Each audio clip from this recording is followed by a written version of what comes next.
What's up, guys? This is the Roman Atheist here, and we're going to be going through a YouTube video by a Colombian Catholic ministry. It's a fairly old video, but they talk about the unmoved mover and a few other arguments that Thomas Aquinas made, so I figured it'd be a good video to make. So let's get into it. Welcome to Columbia Catholic Ministry. Now, here's your weekly update from Father Dan O'Reilly. When we profess the creed and say, I believe in God, that was a statement taken for granted for many centuries. Well, I mean, the Catholic Church would kill you if you didn't believe, so I mean, that might be one reason why it was taken for granted. Nowadays, when you say, I believe in God, there's many people who look to you as if you're a little strange, that how could a rational person believe in an almighty creator?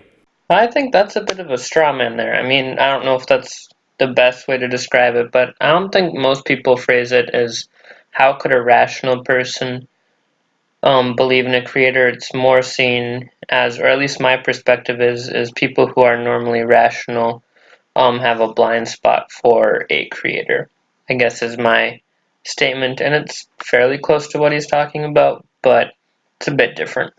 Well, this question has been tossed about for centuries.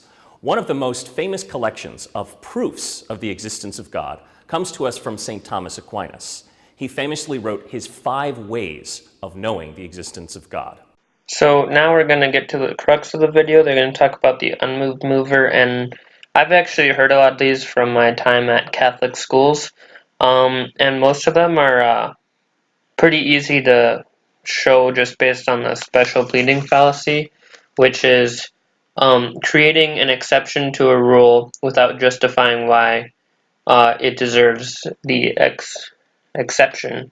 So basically, when we reach a point where that's necessary, I'm just going to say special pleading fallacy, because there's not much else there. Then there's a logical fallacy in what they're talking about. The first one could be called the argument from motion. Something that is moved has to be moved by something else. So God is the prime mover and the starter of all things. Now that proof might sound simplistic, but there's actually proofs in the area of physics which say that a universe which is expanding as ours is has to have had a beginning. That as long as any universal system is expanding, it must have had a starting point. So Thomas Aquinas' proof from motion is actually confirmed by modern physics. So basically there's special pleading, the special pleading fallacy, but let's just remove that from this context. If we take everything he said for true, based on the unmoved mover argument, which he brought forth in a little bit of an unorthodox way, but it's the same argument. All that proves is that there's an unmoved mover. It doesn't prove that that unmoved mover is still around. It doesn't prove that that unmoved mover is their God or any other God, or even if it still exists. So all we know based on that is that it's something had to have started it. We don't know what that is, which is why it's the Big Bang Theory is, that's one of the flaws in the Big Bang Theory, or not even flaws, just questions.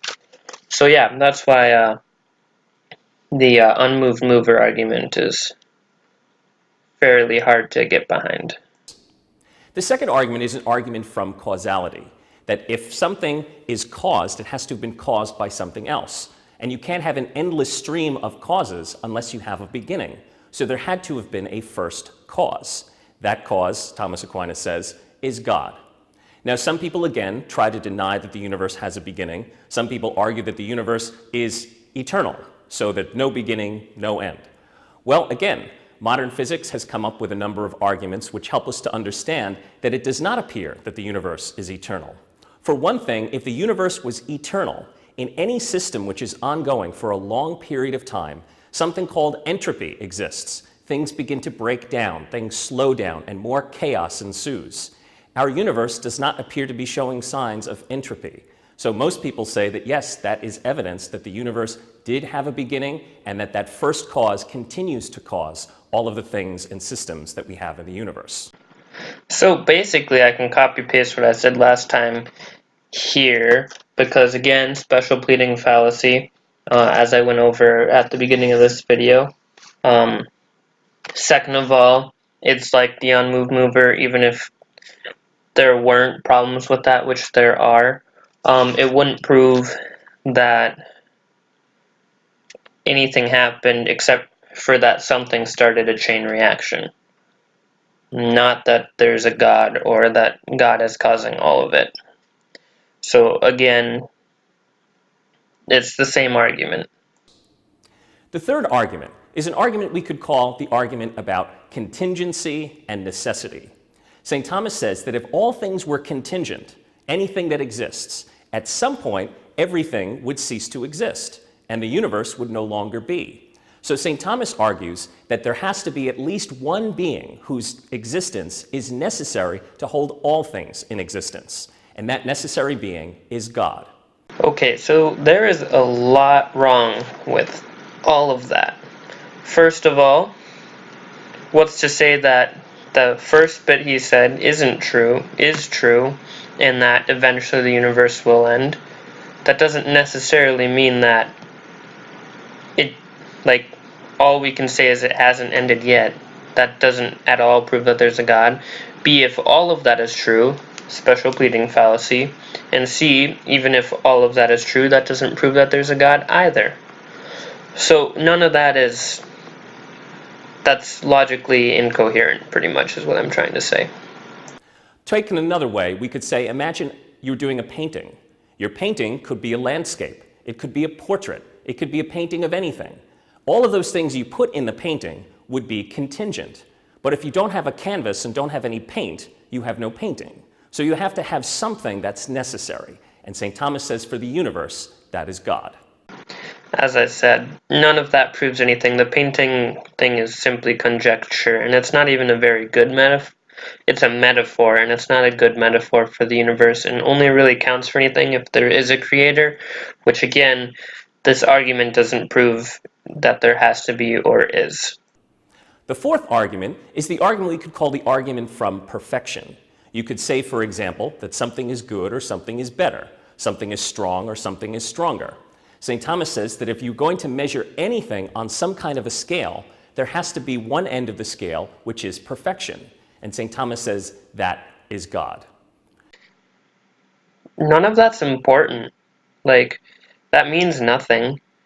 You need a perfect thing to scale anything. That's not the case. That argument means nothing. It is a self-fulfilling prophecy. If you think there's a God and you think there needs to be something perfect, then therefore you will believe there's a God. That doesn't prove that there is one.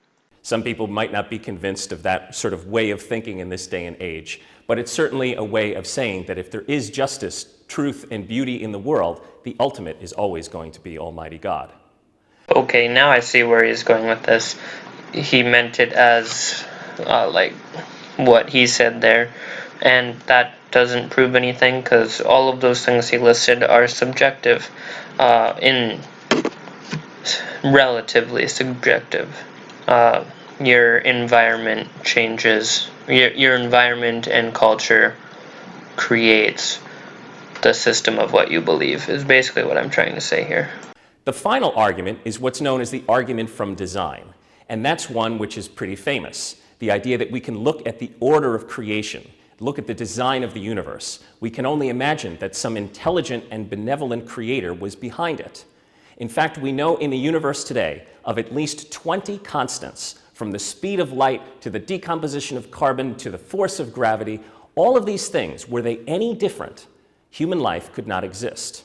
That's become known among scientists as the anthropic principle, that it appears that the universe in which we live was specifically designed for the existence of human life.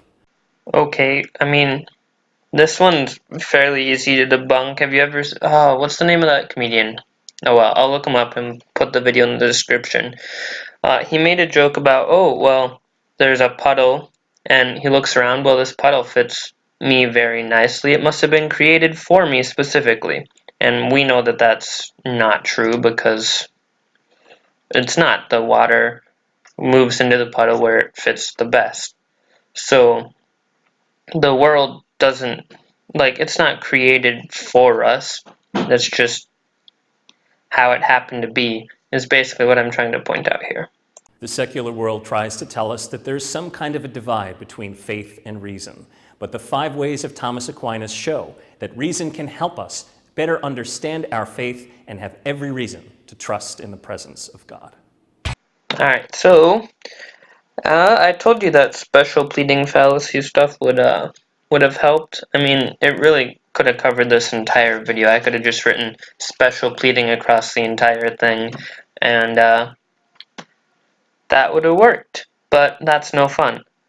So yeah, there's a lot of issues with this video, but hope you guys enjoyed. I had a great time making it. Have a nice day. Peace.